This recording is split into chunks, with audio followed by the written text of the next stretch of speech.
اکثر و بیشتر جو بھی ہمارے سے قریب تر کا رشتہ دار ہوتا ہے وہ ہوتا ہے. تو اس کے بارے میں تھوڑا سا بیان کیجیے گا. الحمدللہ رب العالمین والصلاة والسلام علی رسول الکریم وعلی آلہ وصحبہ اجمعین اما بعد. اعوذ باللہ من الشیطان الرجیم بسم اللہ الرحمن الرحیم. رب اشرح لی صدری ویسر لی امری واحلل عقدۃ من لسانی یفقہوا قولی. سبحان ربک رب العزۃ عما یصفون وسلام علی المرسلین والحمدللہ رب العالمین. بڑا اچھا موضوع ہے آپ کا، اور واقعی معاشرے میں دیکھا جاتا ہے کہ بدگمانی کی وجہ سے بہت رشتے بگڑ جاتے ہیں. میاں بیوی کا ہی نہیں اور تمام رشتے خاندانی بدگمانیوں کی وجہ سے بہت زیادہ بگڑ جاتے ہیں. بھائی کا اس کی شروعات قرآن کی آیت سے کرتے ہیں. سورہ حجرات ہے قرآن میں 49 نمبر سورت، اس کی 12 نمبر آیت میں اللہ رب العزت نے بات کہی ہے کہ زیادہ گمان سے بچو، بعض گمان گناہ ہے. مطلب گمان کہا، بدگمانی نہیں کہا. ہمیں زیادہ گمان ہی نہیں کرنے، کیونکہ ہم اچھے گمان کرتے کرتے بدگمانیوں کی طرف چلے جاتے ہیں. نبی اکرم صلی اللہ علیہ وسلم نے یہ بات فرمائی ہے کہ بدگمانیوں سے بچو، یہ سب سے بڑا جھوٹ ہے. مسئلہ یہ ہے کہ زیادہ گمان ہم کسی کے بارے میں اگر کریں گے، انڈیویجول کے بارے میں، سوسائٹی کے بارے میں، تو ظاہر سی بات ہے ہم بدگمانیوں کی طرف چلے جائیں گے. ہمیں حکومت کے بارے میں بدگمانی نہیں کرنی. ہمیں مصیبت میں ہمارے پاس یہ گمان آتا ہے کہ ہمارے پاس کسی نے کچھ جادو کرا دیا. میرے پاس آنے والوں میں 90% لوگوں کا حال یہ ہے کہ وہ بدگمان ہے کہ کسی نے ہم پہ جادو کرا دیا، کسی نے ہمارے پر جن چھڑوا دیا، یا ہماری روزی بندوا دی، یا ہماری کوک بندوا دی، یا ہمارا رزق بندوا دیا. مطلب یہ ساری بدگمانیاں، یہ گناہ ہے، یہ غیبت بھی ہے. مجھے صاحب آج ہم اپنی گفتگو کو اسی پر سمیٹنے کی کوشش، اسی پر اکتفا کرتے ہیں کہ جو بدگمانیاں ہمارے اطراف میں پھیلتی ہیں. جیسے ابھی آپ نے بڑی اچھی بات کی کہ میرے اس کے بچے نہ ہو، بچے بندوا دیے، کوک بندوا دیا، روزی بندوا دی، میری شادی بندوا دی. میری کیا کوئی اللہ تعالیٰ سے بھی بڑا ہے؟ اللہ تعالیٰ نے اگر میرے نصیب میں لکھا ہو تمام تر چیزیں ہیں. یہ جو بدگمانیاں اتنے سارے رشتوں کو ہمارے خراب کرتی ہیں، اور یہ قریب سے قریب تر رشتہ داروں کے بارے میں ہوتی ہیں بدگمانیاں. یہ معاذ اللہ تو کبھی مطلب جو کلیم اللہ نے قرآن میں کر دی ہے نا، روزی دینے والا میں ہوں، صحت دینے والا میں ہوں، عزت دینے والا میں ہوں، زندگی دینے والا میں ہوں، اس سارے کلیم اللہ نے خود کیے. بیٹے دوں، بیٹی دوں، دونوں دوں، بانجھ رکھوں. تو قرآن کی آیتیں ہیں. اگر ہم یہ بات کہتے ہیں کہ فلاں نے جادو سے میری کوک بندوا دی، تو اس آیت کے انکاری ہو گئے. کہ یہ کہہ دیں کہ میری روزی بندوا دی، تو اس آیت کا انکاری ہو گیا. تو اب آپ یہ دیکھیے کہ ہمیں یہ بات دیکھنی ہے کہ ہم قرآن کو مانیں یا معاشرے میں پھیلی ہوئی بدگمانیوں کو مانیں. اصل بات یہ ہے کہ ہمیں اچھا گمان رکھنا ہے اپنے اللہ پہ. نبی کریم صلی اللہ علیہ وسلم نے کیا فرمایا کہ وجہ صاحب پھر آپ کو روک رہا ہوں معذرت سے. آپ نے سورہ حجرات کی آیت کا ذکر کیا کہ اے ایمان والو بدگمانیوں سے بچو یا زیادہ گمان کرنے والوں سے بچو. یہ تو بتائیے کہ اس وقت موجودہ دور میں کلام پاک کو پڑھ کر کے کتنے لوگوں کے ذہن میں، بہت معذرت کے ساتھ کہہ رہا ہوں، جتنے ناظرین میرے دیکھ رہے ہیں پروگرام، ذرا کبھی کسی نے اس آیت پہ غور کیا کہ اس کا مطلب کیا؟ اللہ تعالیٰ ہم سے کیا کہہ رہا؟ کیا کبھی آپ نے غور کیا؟ کیا یہ بات سمجھ بھی آئی ہے کلام پاک میں اللہ تعالیٰ ہمیں ہدایت کیا دے رہا؟ کیوں وجہ صاحب؟ اصل تو بات یہ ہے کہ ہم قرآن کو ترجمے سے پڑھتے ہی نہیں. اگر عربی نہیں بھی آتی تو کم سے کم ترجمے سے پڑھیں. جو زبان ہمیں آتی ہے، ہندی، اردو، انگلش، تو ہم قرآن کی اس روح تک پہنچ جائیں گے جو اللہ چاہتا ہے. بات یہ ہے کہ قرآن ہمارے لیے ہدایت نامہ ہے. یہ بات آپ کی بالکل ٹھیک ہے، لیکن مسئلہ یہ ہے کہ ہمارے بڑے ہمیں اس بات کی تلقین نہیں کرتے.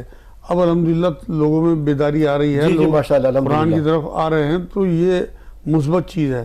تو گمان جو ہے وہ بات یہ ہے کہ کسی کے بارے میں بھی ہم بدگمان ہو سکتے ہیں. جیسے ہم اپنے ماں باپ کے بارے میں بدگمان ہو جائیں کہ میرے فلاں بھائی کی زیادہ محبت ہے، میری فلاں بہن کی زیادہ محبت ہے، جبکہ ماں باپ تو سب کے لیے برابر ہوتے ہیں. اسی طرح ہم اپنے استاد کے بارے میں سوچ لیں گے کہ یہ مجھے تو اس طرح سے ڈیل نہیں کرتے جیسے اور شاگردوں کو کرتے ہیں. تو یہ جو اس طرح سے مطلب وہ ہمارے ساتھ مخلص نہیں ہے یا ہمیں وہ چیزیں نہیں دیتے جو انہیں دینی چاہیے، یہ سب بدگمانیاں ہیں. بدگمانی جو ہے یہ ہمیں گناہ تک لے جاتی ہے، کیونکہ قرآن کہتا ہے کہ یقین کرو کہ تمہارے لیے بہت سارے گمان ایسے ہیں جو گناہ ہیں. تو بات یہ ہے کہ ہمیں حکومت کے خلاف ہو یا معاشرے کے خلاف ہو یا اپنے ماں باپ کے خلاف ہو یا اپنے بہن بھائیوں کے رشتہ داروں کے خلاف، آپ یقین کریں سگے بھائی آتے ہیں میرے پاس کہ میرے بھائی نے میرے اوپر تعویذ کرا دیا، جادو کرا دیا. ایسی بدگمانی ہے، جبکہ قرآن یہ کہتا ہے کہ جادو یا تعویذ جو ہے وہ اللہ کی مرضی کے بنا نہیں ہو سکتا. تو ہم اللہ پہ اپنے یقین رکھیں، نمازیں پڑھتے نہیں، ان چکروں میں پھرتے رہتے ہیں. صاحب وہ بھائی جس کے ساتھ میں نے 20 22 25 سال ایک تھالی میں بیٹھ کر کے، ایک دسترخوان میں بیٹھ کر کھانا کھایا، آج اس کے بارے میں یہ اتنی بدگمانی کیسے پیدا ہو گئی، کہاں سے پیدا ہو گئی کہ میرے بھائی نے میرے لیے روزی بندوا دی، میرے لیے یہ کام کرا دیا، میرے لیے یہ کام کرا دیا. یہ کیسے پنپ گیا؟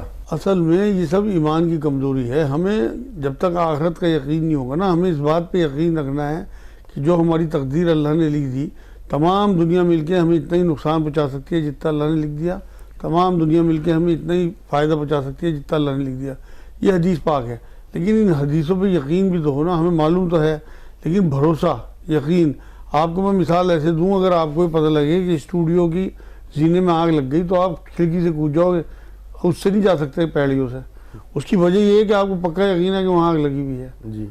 اب آپ یہ دیکھیے، جب تک آپ کو یہ پکا یقین نہ ہو کہ دوزخ کی آگ واقعی آگ ہے، تب تک آپ گناہوں سے بچ ہی نہیں سکتے. اب ہم اپنے بھائیوں پہ یا مطلب کبھی بھی کسی بھی رشتہ دار پہ الزام لگاتے ہمارا ہیں. ایمان تو حالت یہ ہے، کون گیا، کس نے جا کے بتایا کہ وہاں سب کچھ ایسا ہونے والا. میں اپنی حالت بیان کر رہا ہوں، موجودہ حالت. ہاں یہی ہے، بالکل صحیح کہہ رہے ہیں آپ. تو بات یہ ہے نا کہ ہمیں تو اسی باتوں سے نکلنا ہے.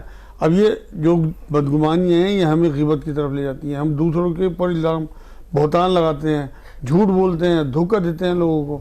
تو یہ ساری جو چیزیں ہیں یہ ہمیں گناہ کی طرف لے کے جاتی ہیں، اور یہ بڑے گناہ ہیں. میں شروعات کی بات کر رہا ہوں. میں دیکھیے، ایک خاندان، ایک ماں اور باپ کے بیٹے 6 7 8 2 3 4 بہن بیٹے بیٹی خاندان بڑے سکون سے ایک ساتھ رہتے ہیں. ایک دسترخوان پر آپس میں جھگڑے بھی ہوتے ہیں، کبھی کوئی بدگمانی پیدا نہیں ہو رہی کہ بہن بھائی نے میرے ساتھ یہ کر دیا. جیسے اس کے اندر ایک لڑکی کا دخول ہوا، سب بڑے شوق سے، بڑے چاو سے لے کر کے آئے ہیں اس کو.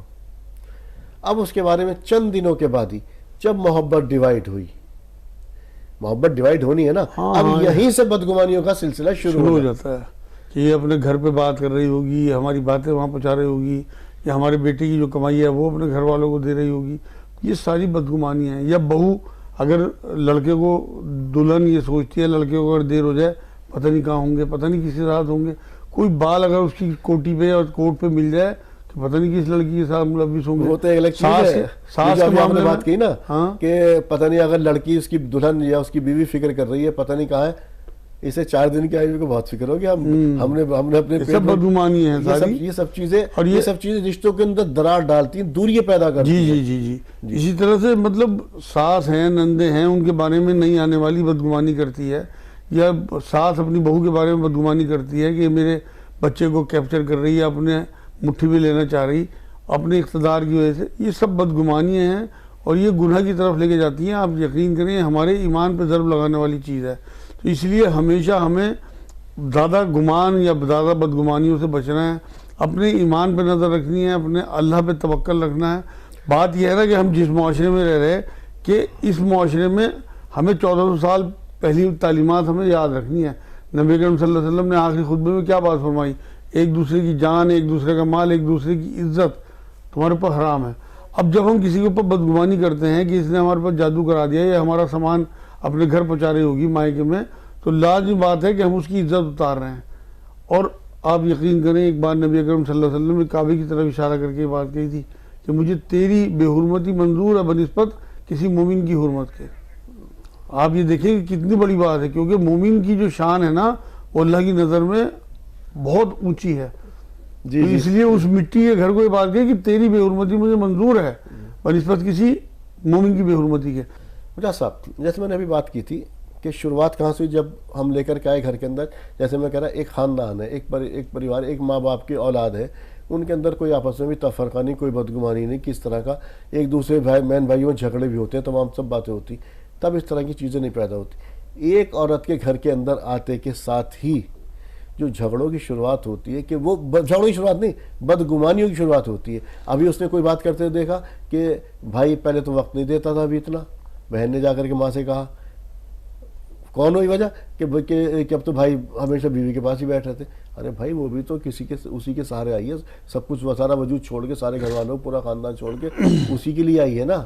آپ لوگ اس کے لیے دوسری حیثیت رکھتے ہو. ذرا اس کو بتائیے کہ وہاں پہ حیثیت کیا ہے، وہاں پہ اس طرح کی بدگمانیاں نہ پال کے اس کو وقت دینا چاہیے، بلکہ خود دینا چاہیے ماں باپ کو، بہن بھائیوں. اصل میں ایمان کا ایک حصہ ہے. حضور نے ایک بار یہ بات فرمائی ہے کہ تم مومن ہو ہی نہیں سکتے جب تک جو چیز اپنے لیے پسند کرو سامنے والے کے لیے، اپنے بھائی کے لیے پسند نہ کرو. اب جو آنے والی ہے اس کی جگہ اپنی بیٹی کو رکھ کے دیکھے ساس، کہ میری بیٹی کے ساتھ اگر یہی بدگمانی ہو تو اس کے اوپر کیا بیتے گی. خود اپنے اوپر رکھ کے دیکھے کہ جب وہ آئی تھی اس کے ساتھ کیا کیا ہوا، کم سے کم اس سے تو اس آنے والی کو بچا لے. اب یہ جو بدگمانیاں ہیں کہ یہ جو بچی آئی ہے یہ آ کے میرے بھائی کو یا میرے بیٹے کو اپنے مٹھی میں کر لے گی. اب وہ جو آپ بات کہہ رہے ہیں کہ اپنے ماں باپ بہن بھائی خاندان سب چھوڑ کے آ گئی, اپنا سب کچھ آپ کے بیٹے کو سونپ دیا, آپ اس کا احسان مانو. وہ آپ کے بیٹے کو حرام سے بچانے آئی ہے, وہ آپ کے بیٹے کا گھر بسانے آئی ہے, وہ ایک اسے اسی سے تو اس کا گھر تشکیل پائے گا. جیسے بدگمانی شروعات مان لو بہن نے کی, یعنی بہن بھائی کا رشتہ بڑا خوبصورت رشتہ ہوتا ہے, ہم نے بات بھی کی اس پہ. تو یہاں پہ وہ جو اس لڑکے کی ماں ہے, اس لڑکی کی ساس ہے, اس کا کیا فرض بنتا, وہ اپنی بیٹی کو وہ کتنے اسے حسن اخلاق کے ساتھ اسے سمجھائے, بتائے کیسے. نہیں, حسن اخلاق کی تو ضرورت ہی نہیں ہے. ایک حدیث پاک یہ ہے کہ برائی کو ہوتا دیکھو تو اسے ہاتھ سے روکو, ہاتھ سے نہ روک سکو تو زبان سے روکو, نہیں تو دل سے برا جانو. وہ جیسا بھی اپنے بیٹی کے ساتھ سلوک رکھتی ہو اسی طرح سمجھائے. اگر وہ سمجھدار بچی ہے تو اسے اشارے سے سمجھا دے, نہیں تو اسے زبان سخت کر کے بھی سمجھا سکتی ہے, کیونکہ اس کی تربیت کا حصہ ہے. وہ آگے جا کے اپنی سسرال میں ورنہ گڑبڑ کرے گی. اس لیے اسے ابھی سمجھائے کہ بیٹی یہ بدگمانی ہے, ابھی سے تھوڑا سا ٹائم دو. جو بچی نئی آنے والی ہے اسے سال 6 مہینے کا وقت تو ملے نئی فیملی میں آ کے کہ وہ آگے ایڈجسٹ ہونے کی کوشش کرے.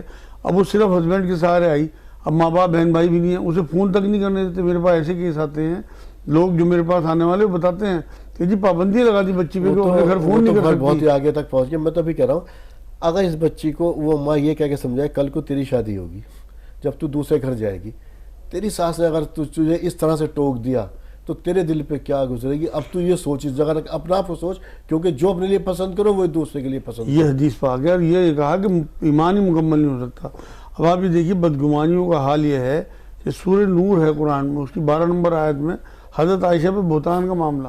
اللہ یہ کہتا ہے کہ اگر تم وہاں بدگمانی نہ کرتے اور اسے اپنے اوپر رکھ کر سوچتے اور اللہ پہ چھوڑ دیتے سارا معاملہ, تو یہ بات یہاں تک نہ پہنچتی, مگر دیر ہو چکی تھی. اب آپ دیکھیے نبی کی بیوی پہ بہتان لگا دیا لوگوں نے, اور ان کے قریبی رشتہ دار بھی شامل تھے, صحابہ جو کمزور صحابہ تھے وہ شامل تھے اس میں. تو وہ باتوں میں آگے لوگوں کی جو منافق تھے ان کی. تو یہ کہاں دور تک پہنچ جاتی ہے بدگمانی. یہ اتنا بڑا گناہ ہے. اللہ تو یہ چاہتا ہے کہ اچھا گمان ہمارے دلوں میں ہو اور ہم اچھے گمان کے ساتھ ہی زندگی گزاریں. سورہ انفال ہے قرآن میں, اس میں اللہ رب العزت نے 61 نمبر آیت میں بات کی ہے کہ اگر دشمن جنگ میں تم سے صلح چاہے تو تم اس سے صلح کر لو. اس سے اگلی آیت میں بات کہی کہ اگر وہ تمہارے ساتھ دھوکہ بھی کر رہا ہوگا تو اللہ تمہاری مدد کرے گا. 62 نمبر آیت میں یہ بات اللہ کی ہے مدد کی, مطلب وہاں جتا دیا کہ تم اچھا گمان رکھنا, اچھے گمان کے ساتھ صلح کی کوشش کرنا. صلح میں اگر سامنے والے کی جو ہے وہ نیت اچھی نہیں ہوگی تو اللہ تمہاری ہیلپ کرے گا. یہ سب کام تو جب میرے لیے ہر چیز مقدم جو ہے نا اللہ کو ٹاپ پرائرٹی بنانا پڑے گا, اس کے کلام کو ٹاپ پرائرٹی بنانا پڑے گا, اس کے حساب سے زندگی گزارنی پڑے. اب یہ جو آیتیں میں بتا رہا ہوں یہ سنی پہلی بار ہوں گی لوگوں نے. اب یہ قرآن میں جب کتنی مرتبہ پڑھ لی ہوں گی, ہاں تلاوت کری ہوگی نا, معلوم ہی نہیں. دوسری بات یہ ہے کہ اللہ رب العزت نے جو ہمیں میاں بیوی کا رشتہ دیا ہے, اب شریف بیوی ہے, مان لو وہ زیادہ ملنسار ہے, تو شوہر کو یہ شک ہوگا کہ پتہ نہیں یہ کس سے ملی ہوئی ہے, کیا معاملہ ہے کیا نہیں ہے.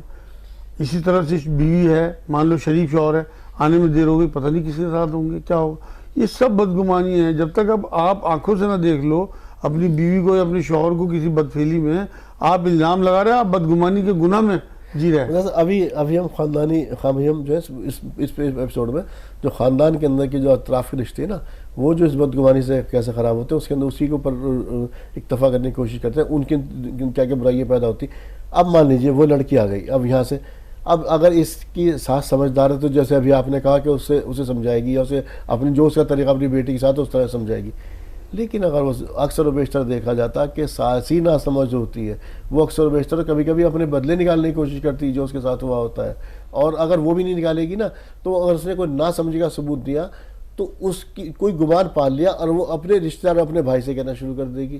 وہ سب سے زیادہ قریب کیا ہوتا ہے. اسی طرح آگے بڑھتی جاتی ہے بات, اسی طرح بدنامی ہوتی ہے پھر بچیوں کی, اور اسی طرح سے وہ بدنام ہوتی ہے کہ پتہ نہیں کون سے خاندان سے آ گئی, کس فیملی سے آ گئی. یہ جملے کہے جاتے ہیں قرآن میں. اللہ نے سورہ انعام کی 116 نمبر آیت میں بات کہی ہے کہ کورے گمان پہ جیتے ہیں لوگ. اللہ کو تو پتہ ہے, اللہ ہی تو بنایا ہمیں, ہمارے گمانوں کو بھی اللہ کو پتہ ہے. یہ کورے گمان ہے جو ہم نے خود بلڈ کر لیے اپنے مائنڈ میں. تو یہ بڑا گناہ ہے. جب تک آپ آنکھوں سے نہ دیکھو, آپ بہتان نہ لگاؤ, بدگمانی نہ کرو. آپ جو نئی بچی لے کے آئے ہو, چاہے وہ ساس ہو, چاہے سسر ہو, چاہے نند ہو, چاہے شوہر ہو, آپ اسے تھوڑا سا وقت تو دیکھو. آپ اس کے اندر جو خوبیاں انہوں اجاگر کریں. آپ اگر کمیاں نکالنی شروع کریں گے آپ, تو اس میں 100 کمیاں نکال دیں گے. اگر آپ خوبیاں نکالنی شروع کریں گے تو اسی میں 100 خوبیاں نکال دیں گے، لیکن آپ کی نظر کا پھیر ہے۔ میں ایک واقعہ بتاتا ہوں، ایک میرے جو بہت قریبی ہیں میرے، وہ اپنی وہ بات بتا رہے، ان کا اپنی ساس سے بڑا اچھا کوارڈینیشن، حضرت صاحب یہ سمجھیے کہ اتنا اچھا کوارڈینیشن کہ ماں اور بیٹی جیسا، کہ وہ کہہ رہی کہ امی کیا کام کرنا، کہ یہ کام کہ امی جانے اپنی ساس کو، ماں اور بیٹی۔ ایک مرتبہ اتفاق ہوا کہ کچھ فروٹس جو تھے، ساس بیٹھی ہوئی تھی ٹیبل، ڈائننگ ٹیبل میں کچھ فروٹس رکھے ہوئے تھے۔ اب اسے معلوم بھی نہیں، اس نے ساس نے فروٹس کھانے شروع کر دیے، اور فروٹس کھا کے اس کی معلوم پڑا کہ ساس کھا رہی۔ وہ کچھ دیر آتی ہے باہر سے آئی تو اس نے دیکھا فروٹس ٹیبل رکھے ہوئے، کافی دیر سے رکھے ہوئے، اس نے اٹھا کے اسے فریج میں رکھ دیا۔ اب اس کو یہ گمان ہو گیا کہ میں جو کھا رہی تھی اس نے کہیں نہ کہیں سے دیکھ لیا۔ ایک یہ بدگمانی کی بات بتا رہا ہوں، یہ بدگمانی کہ اس نے کس نے مجھے دیکھ کر کے میرے آگے سے اٹھا کے لے گیا۔ اس نے آ کے اپنے بیٹے سے شکایت کر دی، جیسا بیٹا ہے کہ آج دلہن نے یہ کیا۔ جو ایک اتنا اچھا کوارڈینیشن کا رشتہ ماں اور بیٹی کا بنا ہوا تھا کہ امی جانے باپ جانے، وہ رشتہ اس نہج پر پہنچ گیا کہ دونوں اب ساس اور بہو ایک دوسری شکل سے بیزار ہو گئی۔ یہی کہا قرآن میں، جو میں آپ کو سورہ نور کی آیت بتا رہا ہوں، اس کی شروعات ہی اللہ نے اس طرح سے کی کہ ایک مومن دوسرے مومن کے ساتھ اچھا گمان رکھے۔ بدگمانی، اب یہ ذرا سی بات تھی، اب اس کی وجہ سے کتنا بڑا رشتہ خراب ہوا۔ اصل میں بدگمانی سے اللہ اس لیے بچانا چاہتا ہے کہ اس سے معاشرے میں افراتفری پھیلتی ہے، اس میں لوگ ایک دوسرے کے دشمن بن جاتے ہیں، ایک دوسرے کی غیبتیں کرتے ہیں۔ تو اللہ کسی بھی قیمت پہ تفرقہ نہیں چاہتا۔ اس نے جو اجتماعیت اپنے رسول کے ذریعے ہمیں دی ہے صلی اللہ علیہ وسلم، آپ دیکھیں جماعت کی نماز ہو یا معاشرہ ہو، حضور اجتماعیت کو پسند فرماتے تھے۔ آپ کو میں ایک واقعہ یاد دلاؤں، قرآن میں جب یہ کوئی طور سے آئے ہیں موسیٰ علیہ السلام، تو انہوں نے آگے دیکھا کہ سامری نے ایک بچڑا بنا دیا تھا اور لوگوں نے پوجا کی۔ حضرت ہارون علیہ السلام کی داڑھی پکڑ لی انہوں نے، اور یہ کہا کہ تو نے یہ ہونے کیسے دیا شرک؟ تو انہوں نے جو جواب دیا نا وہ مشعل راہ ہے لوگوں کے لیے۔ انہوں نے اگر میں انہیں شرک سے روکتا تو یہ فساد برپا ہو جاتا، تفرقہ پھیل جاتا۔ تو بدگمانی جو ہے وہ تفرقہ پھیلاتی ہے۔ تو ایک نبی نے شرک منظور کر لیا کہ اس کی تو اصلاح ہو سکتی ہے شرک کی، لیکن تفرقہ منظور نہیں کیا کہ اس کی کوئی اصلاح نہیں ہے، تو یہ تفرقہ پھیلاتا ہے بدگمانی جو ہے۔ اس بدگمانیوں کے یہ اس میں سلسلہ ایک ہماری اسلام کی تاریخ بھری پڑی ہے، جنگ جمل، جنگ صفین، سب کیسے لوگوں نے ایک دوسرے کو چڑھا کے بدگمانی پیدا کر کے شکار بنے ہیں۔ جنگ صفین میں 74,000 صحابہ شہید ہوئے۔ جنگ جمل سمجھے، ہماری ماں اماں عائشہ اور حضرت علی رضی اللہ عنہ جن کی کفالت آپ صلی اللہ علیہ وسلم نے کی، دونوں کے بیچ جنگ کرا دی اس بدگمانیوں نے۔ دیکھیے جی، قرآن میں اللہ نے یہی بات کہی ہے کہ مخلوق کے عیب نہ ٹٹولو۔ جب ہم بدگمان ہوتے ہیں تو عیب ٹٹولتے ہیں، پھر انہیں لوگوں میں ظاہر کرتے ہیں، ان کی عزتیں اتارتے ہیں۔ اور عزت اللہ کو دیکھیں، ہم جو لا الہ الا اللہ محمد رسول اللہ پڑھ رہے ہیں نا، اس میں اللہ کے رسول صلی اللہ علیہ وسلم کا نام آتے ہی ہم بہت سے لوگ تو چومتے ہیں نا، آنکھوں کو لگاتے ہیں۔ اور جس دل میں ان کی امت بس رہی ہو، اس امت کے ساتھ بدسلوکی، آپ پوچھو نا کسی سے کہ حضور کی دل میں تھا کیا سوائے امت کے؟ دوسری بات یہ کہ ہم بدگمان اتنی دور تک ہوتے ہیں دنیا والوں کے بارے میں کہ امریکہ والے اس طرح سے حرکتیں کرتے ہوں گے، جرمنی والے اس طرح سے۔ اللہ یہ کہتا ہے کہ ایک بندے سے میں 70 ماؤں سے زیادہ محبت کرتا ہوں۔ جرمنی والے کہ اللہ کے بندے نہیں ہیں؟ سب کے سب امت مسلمہ ہی ہے، وہ امت ہی ہے نا۔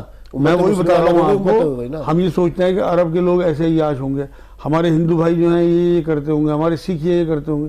یہ سب اللہ کے بندے ہیں، اللہ کو ایک ایک بندے سے اپنے محبت ہے۔ عقیدے کا حساب وہ اپنا آپ لے گا اوپر جا کے۔ ہم کیوں بدگمان ہوں کسی سے؟ ہم اپنی آخرت کیوں خراب کریں؟ اب امریکہ والے کیا کر رہے ہیں ہمیں کیا لینا دینا؟ آپ اپنی لائف دیکھو، اپنے بارے میں سوچو، اپنی کمیاں دیکھو۔ ادھر لوٹ کرو، جیسے میں شروع میں ایک واقعہ بیان کیا تھا، آپ صلی اللہ علیہ وسلم جہاں دیکھا کہ ذرا سی بدگمانی پنپ رہی، بلا کر کے وضاحت فرما دی۔ کیا اس رشتے کو مضبوط کرنے کے لیے اگر کوئی بدگمانی پنپ رہی ہے تو سیدھے ایک اچھے اور بہترین انداز میں آپس میں گفت و شنید سے نہیں، ڈائیلاگ، یہ بات آپ نے کہی اور یہ بہت ضروری بات ہے۔ اسی سے جو خاندان ہے نا وہ بچتے بھی ہیں ٹوٹنے سے۔ جب آپ کو معلوم ہو کہ یہ بات ہمیں کسی کی بری لگ رہی بہو کی، مطلب میں تو اپنے اوپر دیکھتا ہوں نا، میں الحمدللہ پریکٹیکل کام کرتا ہوں۔ میری جب ابھی بچوں کی شادی میں نے کی، مجھے ایک دو باتیں اپنی جو نہیں آنے والی بہو ہوئی، میں نے اسے پھر بیٹی بنا کے سر پہ ہاتھ رکھ کے، بیٹی دیکھ مجھے یہ چیز تیری سمجھ میں نہیں آ رہی ہے تو مجھے سمجھا دے یا اسے دور کر لے۔ اس نے پاپا میں دور کر دوں گی۔ آپ یقین میں آپ کے سامنے کیمرے کے سامنے بات کہہ رہا، اور اس میں پھر وہ بات میں نے نہیں دیکھی۔ تو الحمدللہ اگر میں ڈائیلاگ نہ کرتا اور دل میں اسے بناتا رہتا وہ جوالا مکھی بن کے پھٹتا۔ اور وہ اب وہ میری دگنی عزت کرنے لگی. وہ نہیں کرتے تو وہ بغاوت ہو جاتی, وہ باغی ہو جاتی. یہ میں بتا رہا ہوں آپ کو. تو اگر آنے والی آپ اب اگر اپنی میں نے اس سے بات اسی طرح کی جو میں اپنی بچی کے لیے سوچتا.